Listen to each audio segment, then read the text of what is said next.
Estamos de volta no Centro Familiar de Adoração para a mensagem de hoje com o evangelista Jimmy Swaggart. Abra comigo no grande livro de Mateus. Mateus era um coletor de impostos. A profissão de coletor de impostos era a mais odiada das profissões em Israel nos dias de Jesus. Todos os coletores de impostos eram vistos como traidores que se vendiam para Roma. Mas Jesus escolheu esse homem para ser um dos seus discípulos. Mateus 24:37. E como foi nos dias de Noé, assim será também a vinda do Filho do Homem. Porque assim como nos dias anteriores ao dilúvio, comiam, bebiam, casavam e davam-se em casamento, até o dia em que Noé entrou na arca, e não o perceberam até que veio o dilúvio e os levou a todos, assim será também a vinda do Filho do Homem.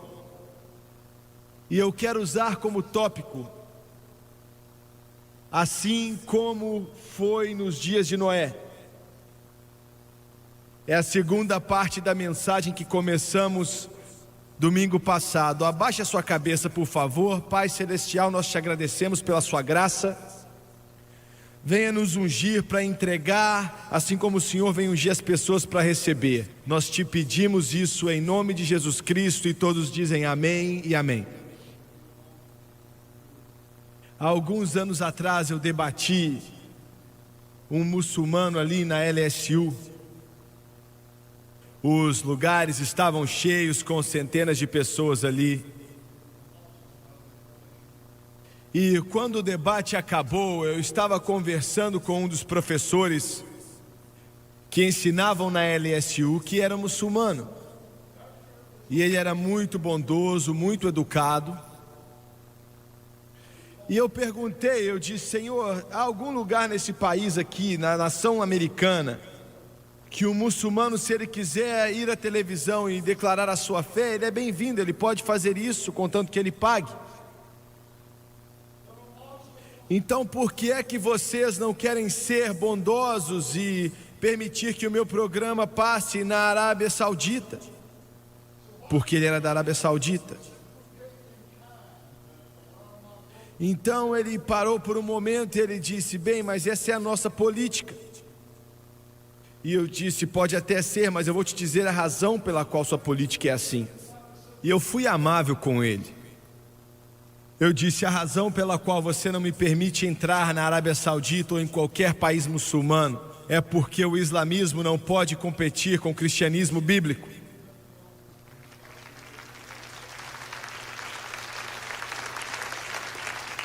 Eu quero te levar nessa manhã de volta aos tempos, mais uma vez, da época antediluviana, antes que acontecesse o dilúvio de Noé.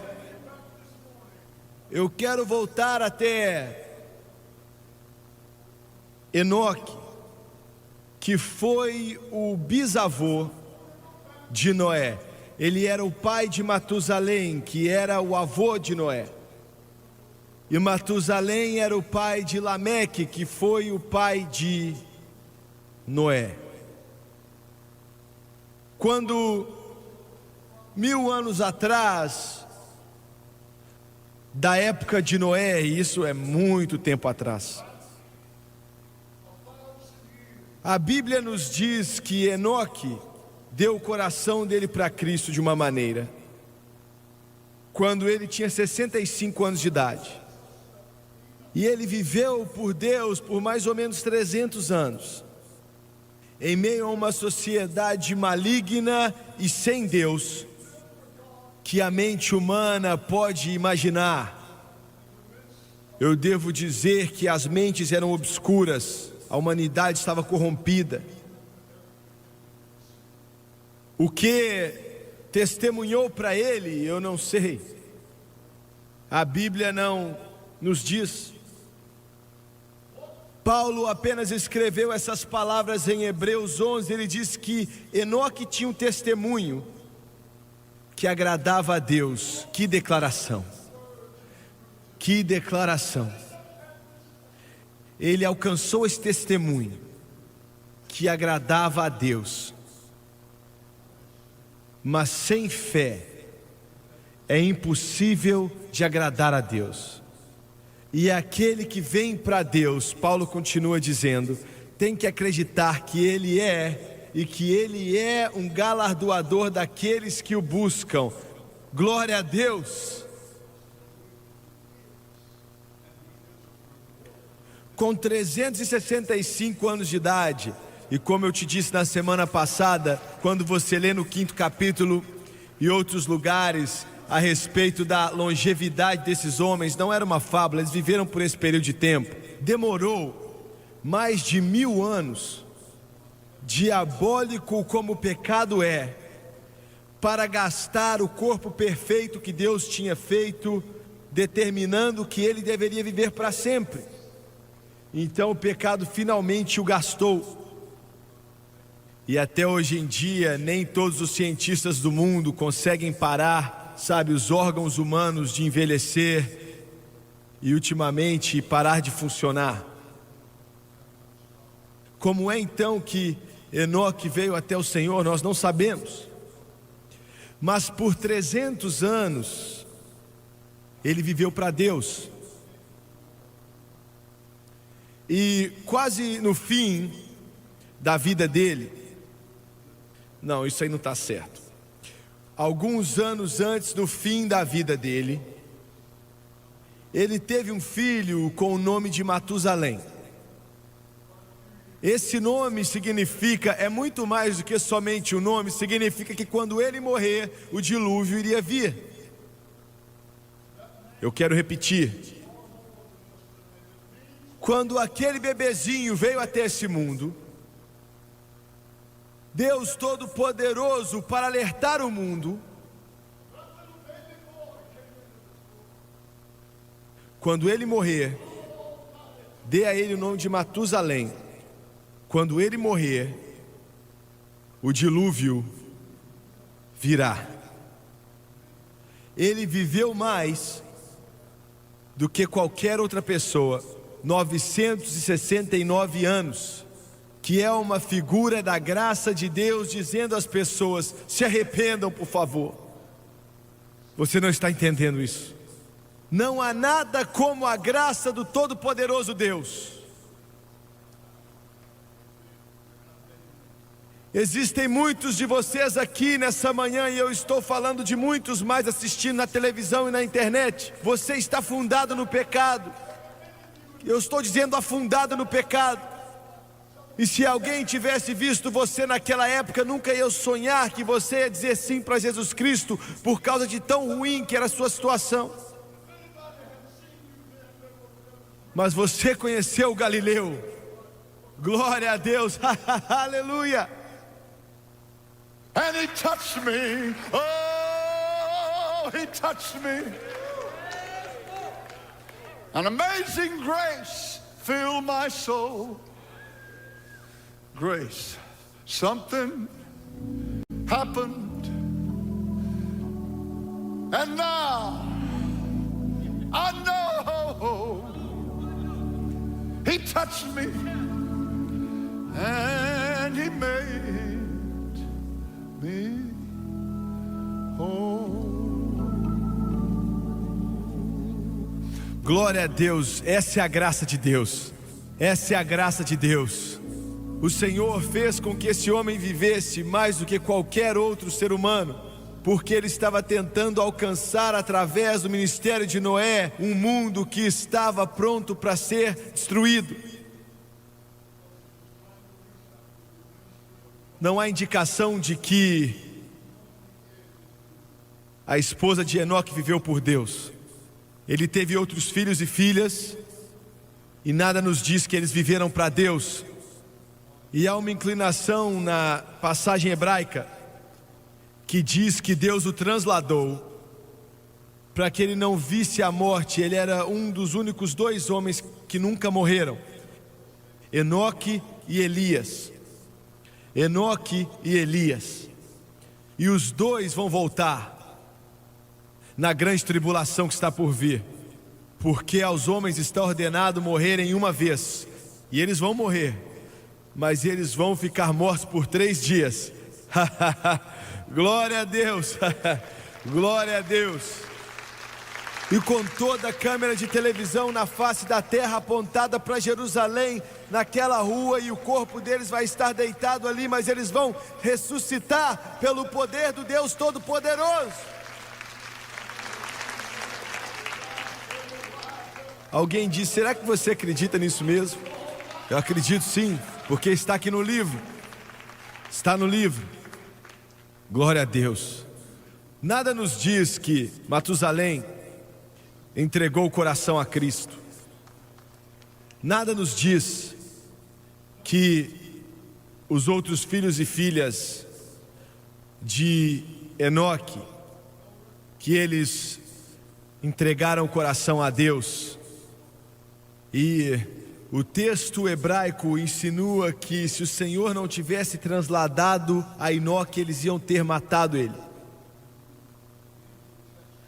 Agora, quando ele morre, o dilúvio vai vir.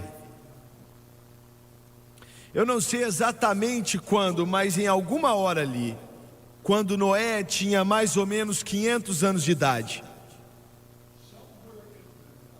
Deus falou com ele exatamente como ele falou com ele, eu não sei, mas deve ter sido de uma maneira poderosa. E disse para ele: devido à maldade desse mundo, eu me arrependo de ter criado o homem, porque os seus pensamentos eram somente maus continuamente.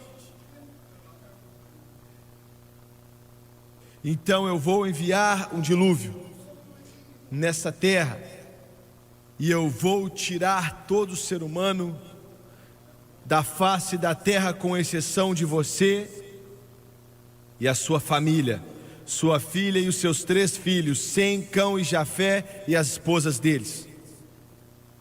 Agora,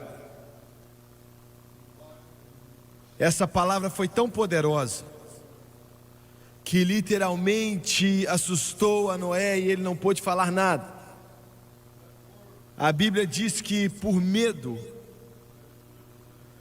quando Deus falou isso com ele, temor veio sobre o coração dele de pensar em algo assim. Quantas pessoas estavam naquele planeta naquela época? Provavelmente 200 a 300 milhões. E o Senhor disse: eu vou tirá-los. Eu tenho que fazer isso. Eu não tenho mais escolha. O pecado pode se tornar tão ruim, a maldade pode ficar cada vez maior, que Deus tem que remover os recipientes daquele pecado, tirá-los completamente. Vocês estão me ouvindo? Nesse momento, existem pessoas aqui, eu não sei quem você é. Eu não podia chegar até você e descobrir quem você é, eu não posso fazer isso. Mas existem pessoas aqui que você está quase no inferno. Eu quero que você escute e pense nisso. Um batimento cardíaco de distância do inferno eterno. E não é um lugar ou uma prisão que uma pessoa vai ficar ali somente por algum tempo e depois ser liberto. Isso é para sempre.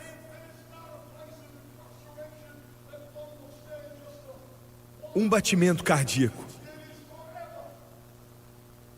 Eu não sei quem você é. Você sabe quem você é. Deus sabe quem você é. Eu me lembro, eu estava aqui nessa plataforma alguns anos atrás, eu estava fazendo uma chamada para o altar num domingo, e eu de repente parei, e o Espírito de Deus se moveu em mim, e Ele disse: não, continue pregando, continue chamando. E um homem ali atrás veio até aqui à frente, com um pouco mais de 30 anos de idade, pelo menos parecia assim. Ele ficou de pé ali, um homem alto, chorando. Eu fiz a oração do arrependimento com ele. A primeira vez que eu tinha visto ele na minha vida. Então ele morreu com ataque do coração 2 dias depois. Deus, o Espírito Santo, sabia que ele estava partindo e fez com que ele viesse.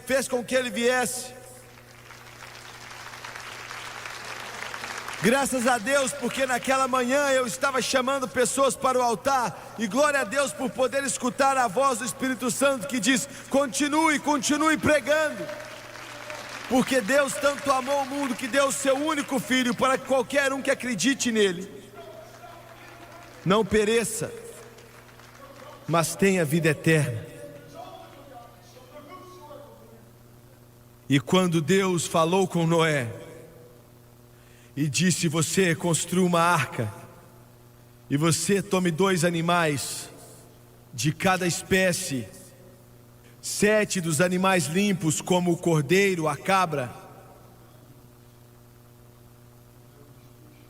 e eu vou prepará-los para entrar na arca.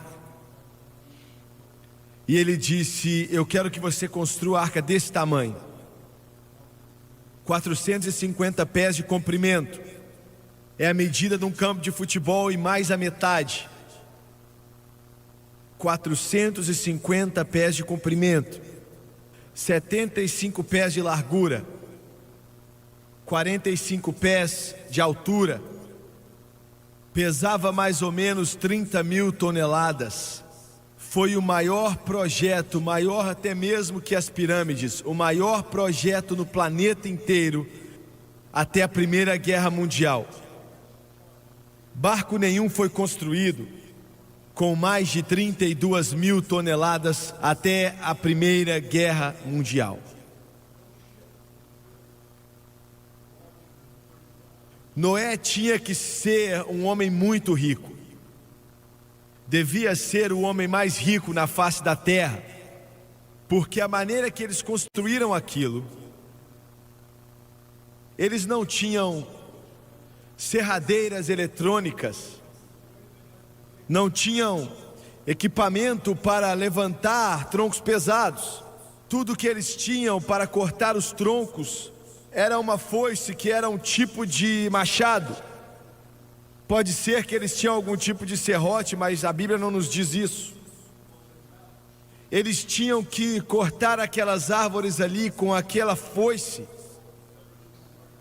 Eles tinham que cortar grandes troncos com aquela foice. Ele deve ter contratado pelo menos 500 pessoas que trabalhavam todos os dias.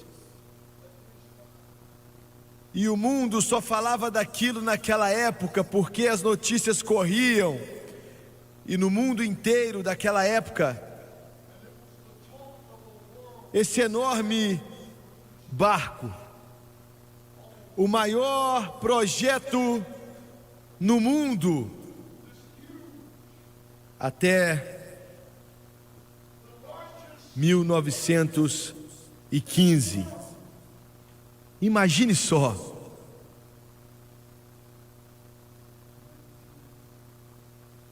Nos dias de hoje, contando a inflação do dólar, mais de 2 bilhões de dólares em mão de obra para construir aquela arca. Quanto tempo demorou? Eu sei que algumas pessoas dizem que é 150 anos. Não, a Bíblia não diz isso, mas chega perto de 100 anos, eu sei disso. Porque a Bíblia diz que 500 anos de idade, mais ou menos naquela idade, 510, 520, foi quando Deus falou com Noé. E com 600 anos de idade, a chuva começou a cair. O que aconteceu com aqueles homens que ajudaram Noé a construir essa arca? Pense nisso. Deixa eu te dizer, os músicos que tocam aqui, os cantores que cantam aqui, os pregadores que sentam ali na plataforma, é possível estar tão perto e ainda tão distante. Não é só porque você está envolvido naquilo que é chamado de obra de Deus que tudo está bem. Aqueles homens, não sei quantos foram, não é porque eles ajudaram Noé a construir aquela arca e trabalhavam todos os dias, não significa que teve nada a ver com a salvação deles. Você está me escutando? Você não é um cristão somente porque você vive nos Estados Unidos. Você não é um cristão somente porque você tem uma Bíblia na sua casa. Eu vou falar mais ainda, você não é um cristão somente porque você é membro de uma igreja.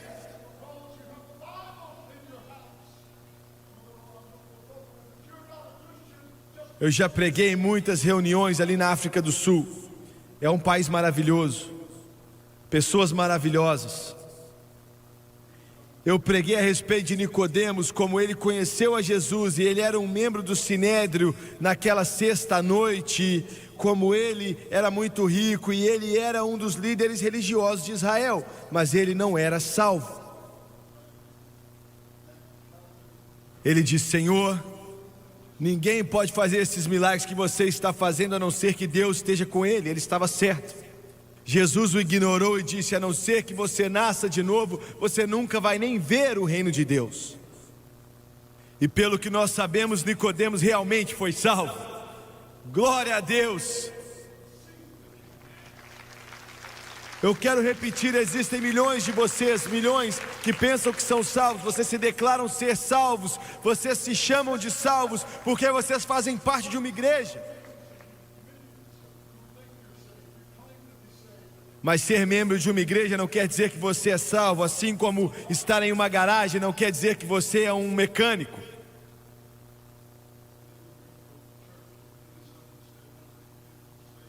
E não há nada no mundo que é pior do que uma falsa salvação. Eu quero ser o mais amável e diplomático e gracioso que eu posso ser.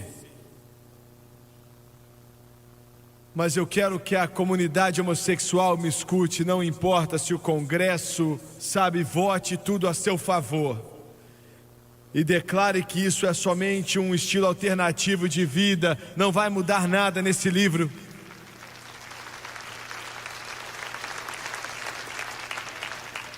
Eu quero dizer isso para os meus amigos católicos. Você pensa que se você for fiel à igreja e orar para Maria, que todas as coisas vão se encaixar, mas não vão. Não há salvação em Maria, só existe um mediador entre Deus e o homem Cristo Jesus. Eu não quero ser sem educação, mas só porque você é membro de uma igreja católica não quer dizer que você está salvo. E a mesma coisa vai para os batistas, os metodistas, as Assembleias de Deus, a Igreja de Deus, a Quadrangular. Uma jovem batista me escreveu um dia e ela disse: irmão Swagger, eu me ajoelhei diante da minha televisão domingo passado e eu fiz a oração do arrependimento com você e eu entreguei o coração para Jesus. E ela disse: eu cresci em uma igreja batista. E ela disse: eu conhecia a doutrina batista tão bem que eu ensinava até na classe dos novos convertidos. Eu nunca perdi uma reunião. Estava envolvida em toda a atividade da igreja, mas quando você começou a pregar no domingo de manhã, eu entendi que eu não estava salva, eu apenas era religiosa. E ela disse: eu entreguei meu coração para Cristo e agora eu sei do que você está falando.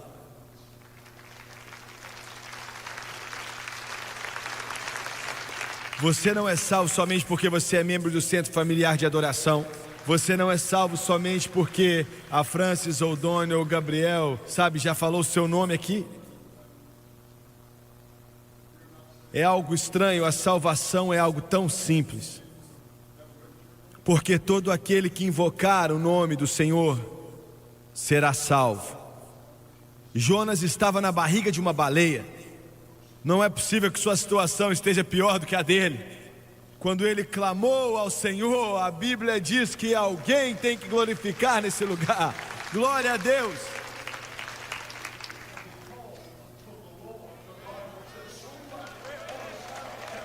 Aqueles homens, eles ouviram Noé pregar. alertando as pessoas. Eles ouviram isso.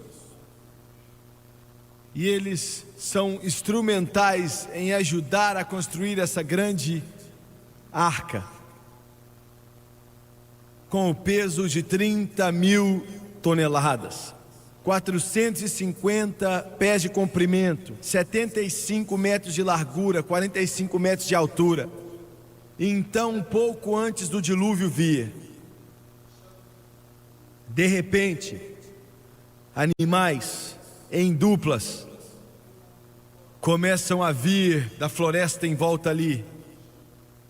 Começam a vir 2 leões. Se você tem dúvida, era um macho e uma fêmea.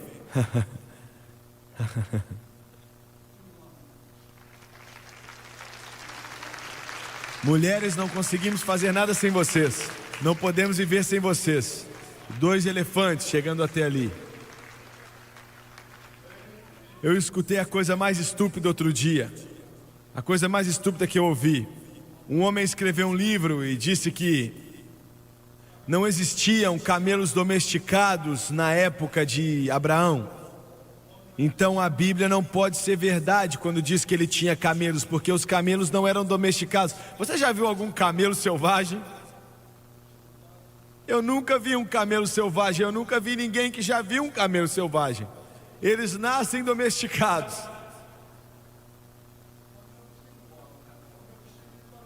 Que estupidez! Que estupidez! O mundo da arqueologia, há anos atrás, eles disseram que nunca faça o anúncio de acordo com o que você encontra no chão. Isso parece contradizer a Bíblia. Espera aí. Depois de cavar mais um pouquinho, você vai encontrar algo que prova o que a Bíblia diz.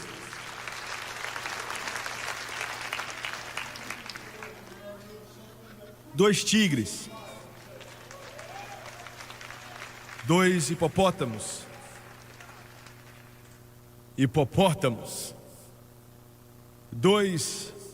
qual é o nome daquele negócio com chifre na frente? Muito obrigado, amigo. Eles dizem que o leão é o rei da selva, mas na verdade é o rinoceronte. Eu já estive em uma reserva ambiental umas 2 ou 3 vezes ali na África do Sul, chama Kragara, do tamanho do estado de Connecticut. E em um dos lugares ali você pode alugar um pequeno chalé e ficar a noite inteira ali. Eu lembro que a primeira vez que eu fiz isso, saí ali fora 3 horas da manhã, olhei para cima e tinha milhões de estrelas que nós nunca vemos aqui nos Estados Unidos por causa da poluição. Muitas estrelas mesmo.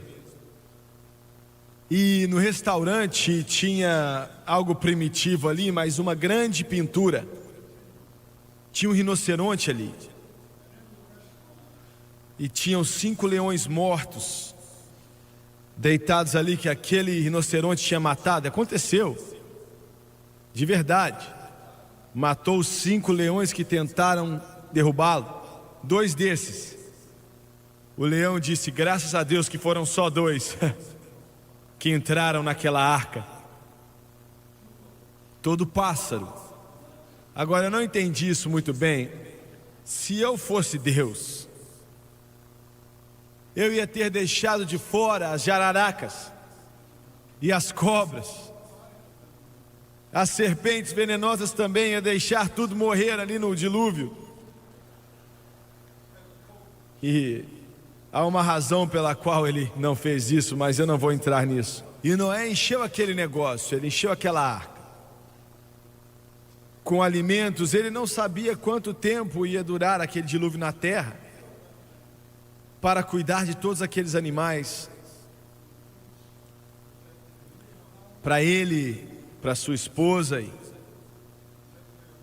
3 filhos e 3 noras, comida para eles todos.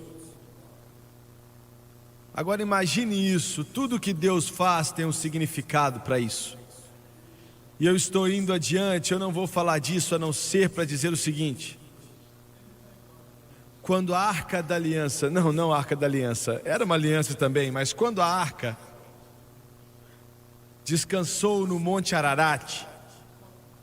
Incidentemente, eu acredito que as fotos que você viu na televisão daquele barco enorme que está na Turquia, no topo daquele monte, eu acho que é a arca, sim, eu garanto que é. A Turquia não deixa eles irem lá em cima e trazerem para baixo, porque prova esse livro aqui.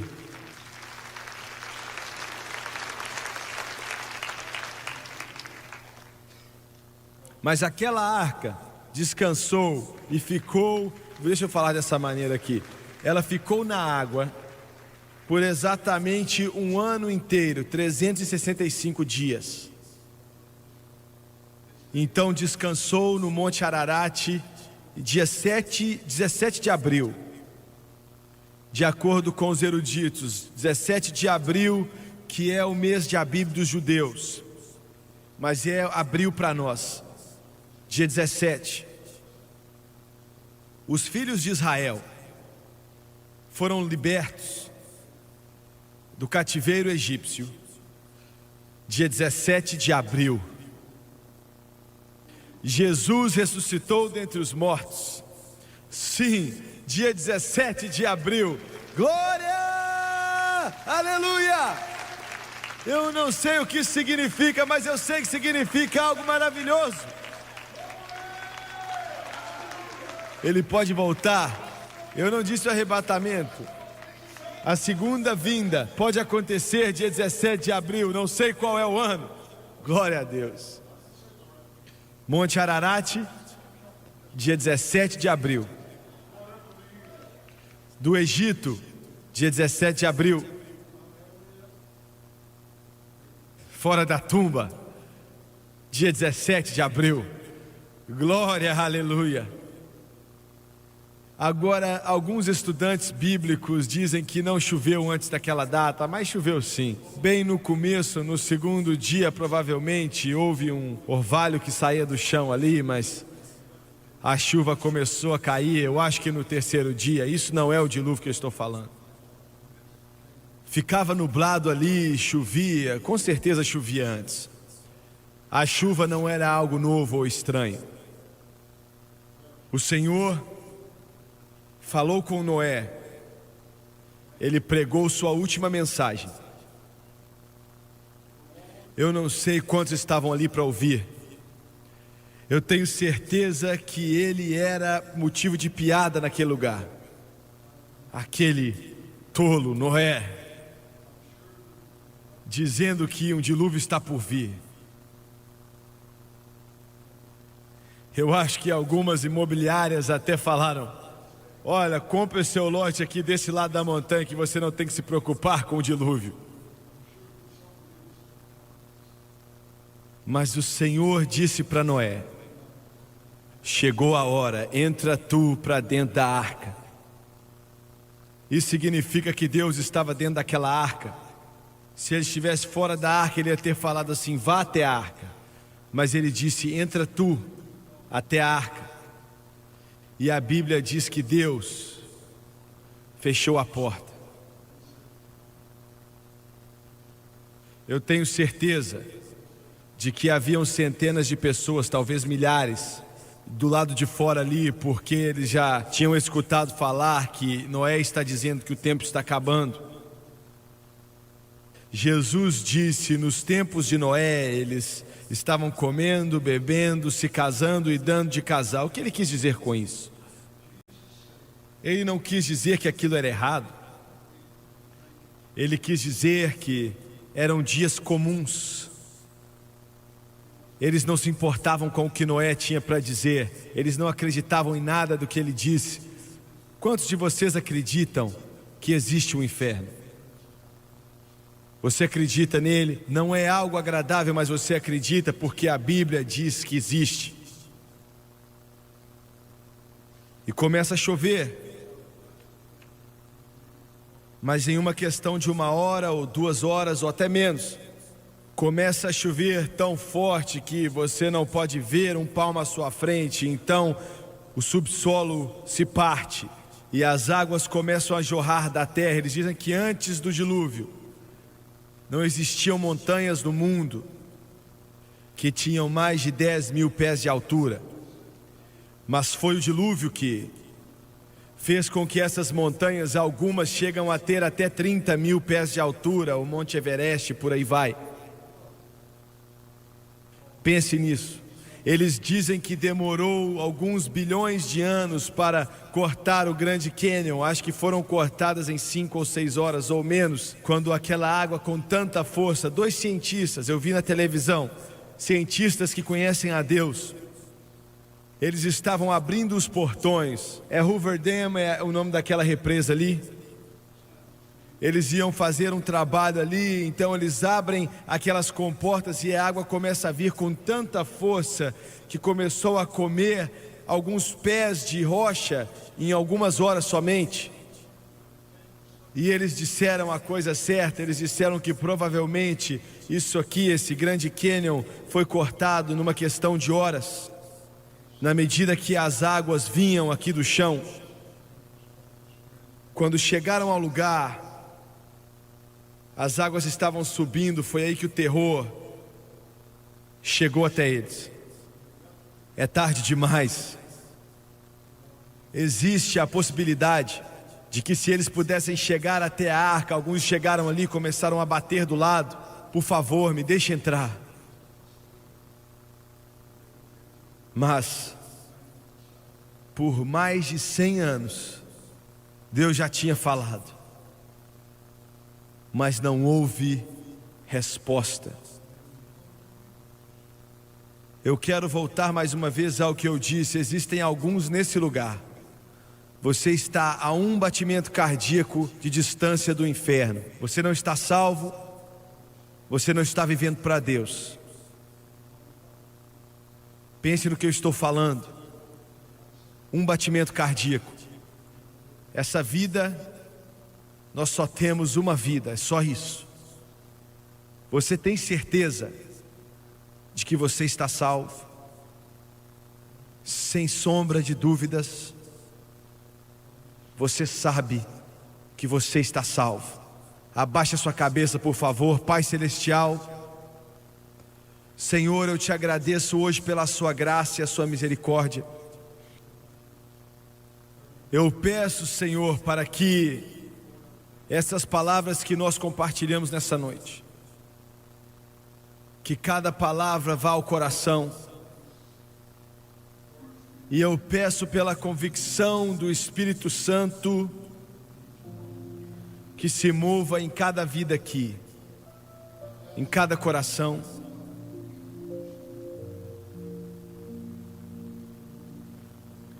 Essa arca é Jesus Cristo. E Senhor, eu estou te pedindo para que o seu Espírito venha falar com essa alma. Quantos aqui nesse prédio, e eu te dou a minha palavra que eu não vou envergonhar você. Você não tem certeza a respeito da sua alma, a sua salvação. Quantos aqui, através da televisão, da rádio, da internet, o julgamento está vindo. Um batimento cardíaco de distância. Quantos aqui nesse prédio podem levantar as mãos e dizer: olhe por mim, eu estou vendo uma mão ali, ali está outra mão, obrigado amigo, Deus te abençoe. Quantos mais? Eu não vou te envergonhar, ali está outra mulher, eu não tenho certeza se eu estou salvo ou não. Quantos mais podem erguer as mãos? Como eu disse, eu não vou envergonhar você. Eu não estou tentando fazer com que você seja parte da nossa igreja, não é a minha intenção. Eu quero que você se endireite com Deus. Levante a sua mão. Eu vejo outra mão ali, estou vendo outra mão ali. Obrigado. Você pode se colocar de pé, por favor, todos, por favor. 10 de vocês, venham até aqui, se coloquem de pé aqui na frente. I've wandered so far away from God. Now I'm coming home.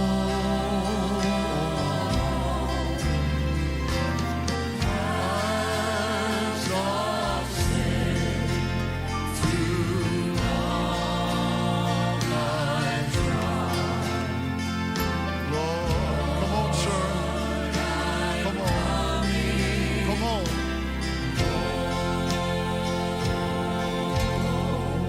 Eu vou pedir você para vir até a frente. Hoje, o seu mundo pode ser transformado.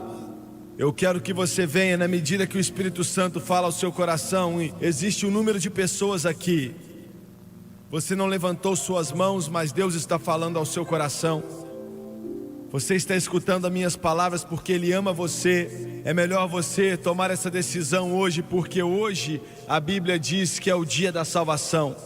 Eu quero que você venha, eu quero que você desça aqui até o altar. Como eu disse, nós não vamos te envergonhar. Você na rádio, na televisão ou na internet, você não pode vir até o altar, mas não é importante. Você vai entregar o seu coração para Cristo onde você está. Vamos cantar mais uma vez. Well, Lord, I'm coming home, coming home, never to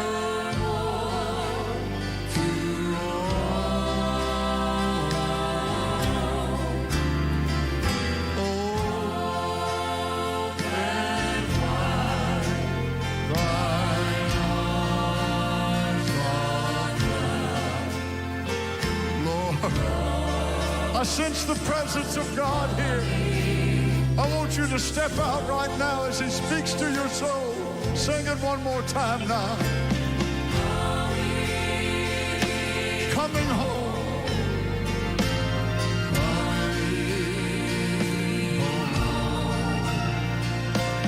Never.